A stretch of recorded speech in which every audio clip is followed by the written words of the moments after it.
O que aconteceu quando o senhor falhou com o altar? Bispo, a gente foi para o porão e disse que falhei como pai e como esposo, porque não tinha condição. Pensa chegar numa padaria, não ter o dinheiro para dar um doce para o filho, não poder fazer compra. Pensa no aniversário de um filho de 3 anos, de uma filha de 3 anos, e seu vizinho que fazia comprar o bolo. Pensa não poder ter que depender de uma cesta básica de parente para que a gente viesse sobreviver. Então foi para mim a maior humilhação neste lugar. Porque não há coisa pior para um homem do que ver faltar as coisas na sua casa. Passar necessidade, qualquer situação, o homem em si é uma coisa. Agora, na família, realmente para mim foi uma das coisas mais difíceis.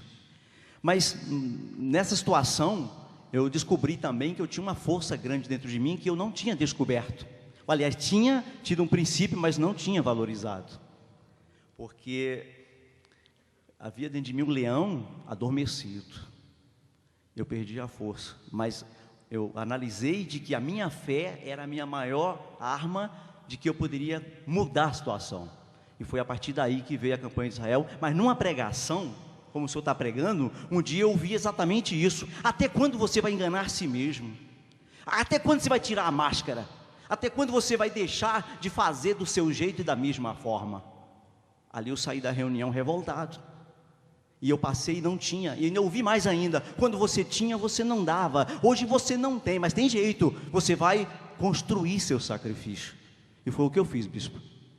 Eu não tinha mais nada. Quando eu tinha uma casa, eu tinha 2 casas, eu não tinha coragem de dar uma. Quando eu tinha 3 carros, eu não tinha coragem de dar um. Quando eu tinha um salário, um dinheiro, eu não tinha isso, eu não tinha esta fé para fazer. Mas quando eu me senti sem nada, nessa situação, na humilhação, eu falei, só tem um jeito. Até quando eu vou ficar dentro da igreja? Já se passou 7 anos eu dentro da igreja, vivendo uma vida dessa, parente olhar para a minha cara e dizer, rapaz, você tem que procurar ajuda lá para a igreja, porque eles têm que te ajudar. E eu me revoltei, porque a culpa não estava nem na minha esposa, nem na minha filha, nem na igreja, e nem em Deus. A culpa era minha, porque eu não botava em prática a minha fé. Então eu fui construir o sacrifício, construí 30 dias, e realmente fiz o que nunca teria feito. Foi quanto? 7.000 e poucos.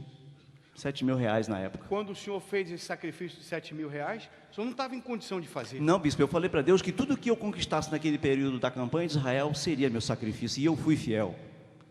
E a partir daí eu aprendi o caminho, Deus nos renovou, claro, aí me despertou, eu vi que era capaz. Então 32 cheques sem fundo, a empresa falida, essa situação que estava em casa, tudo isso, ela realmente para mim passou a ser possível mudar após essa definição, após esse despertar da minha fé, porque aí eu materializei ela, eu peguei algo que eu tinha e botei em prática, e a partir daí aprendi o caminho. Se passou 15 anos, e nós estamos hoje há 15 anos para dizer que a empresa que tinha falência, ela é a mesma que hoje dá emprego para muitas famílias.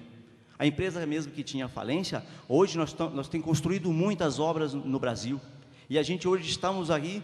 A empresa para construir, estão construindo já em contrato, em execução, mais de 30.000 metros quadrados de área construída. De 7.000 reais, maior sacrifício na mudança desse 15 anos para cá, qual foi o seu maior sacrifício? Bispo, daí para frente continuou a revolta, porque conforme Deus vai nos abençoando, conforme a empresa vai crescendo, conforme a gente vai adquirindo, a gente tem mudado isso, porque depois de carro, eu passei a ter que sacrificar imóvel, porque se a gente pegasse 10.000, 20.000, 50.000 reais, já não seria mais sacrifício.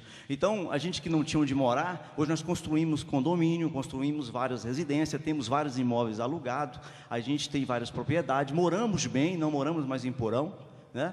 Então, posso dar hoje o melhor para minha esposa, dou o melhor para minha filha, e tudo que nós temos hoje, que não seja para nós em si, seja para a honra, para a obra de Deus. Mas a gente tem sacrificado imóveis, quando não conseguimos vender, a gente chega na direção da igreja e passa para a igreja, como já aconteceu. O seu maior sacrifício foi um imóvel?